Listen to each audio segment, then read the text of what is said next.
আপনারা দেখছেন news now, খবরের নতুন ভাষা।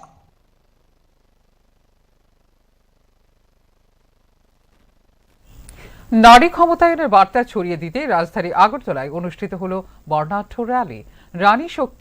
নারী শক্তি বন্ধন, শক্তিশালী নারী, শক্তিশালী ভারত এই স্লোগানকে সামনে রেখে মহিলা মোর্চার উদ্যোগে আয়োজিত হয় এই কর্মসূচি।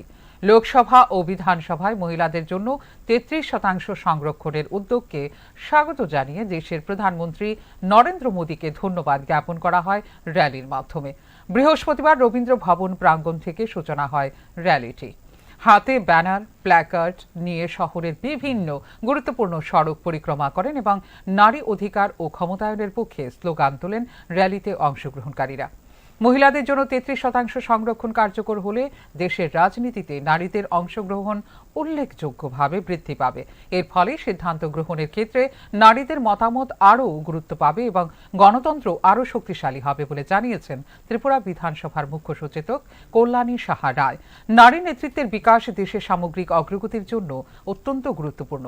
এই ধরনের কর্মসূচির মাধ্যমে সাধারণ মানুষের মধ্যে সচেতনতা বাড়ানোই মূল লক্ষ্য বলে জানিয়েছে সংগঠন।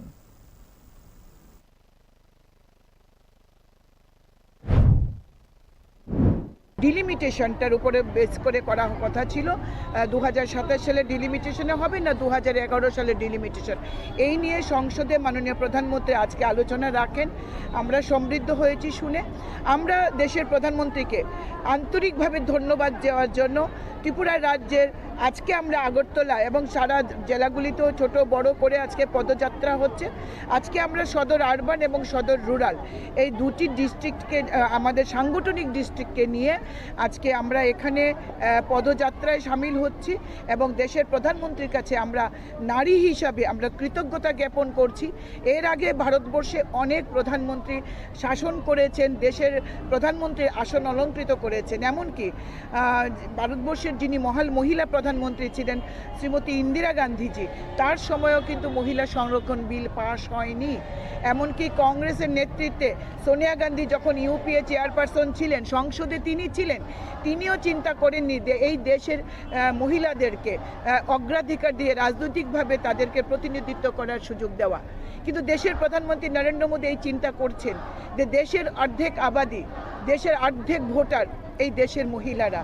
কিন্তু মহিলাদের দেখবেন এবারে লোকসভার যদিও দেখেন তাহলে দেখবেন মাত্র 14.6% মহিলা প্রতিনিধিত্ব করার সুযোগ পেয়েছেন।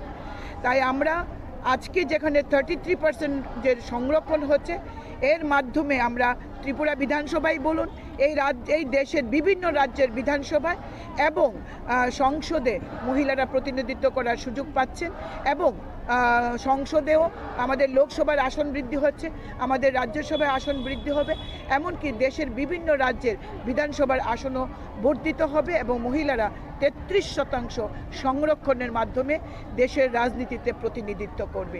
দেশ বিকশিত হবে মহিলাদের নেতৃত্বে। উমেন লেড গভর্নমেন্ট দেশের প্রধানমন্ত্রী চাইছেন। ধন্যবাদ।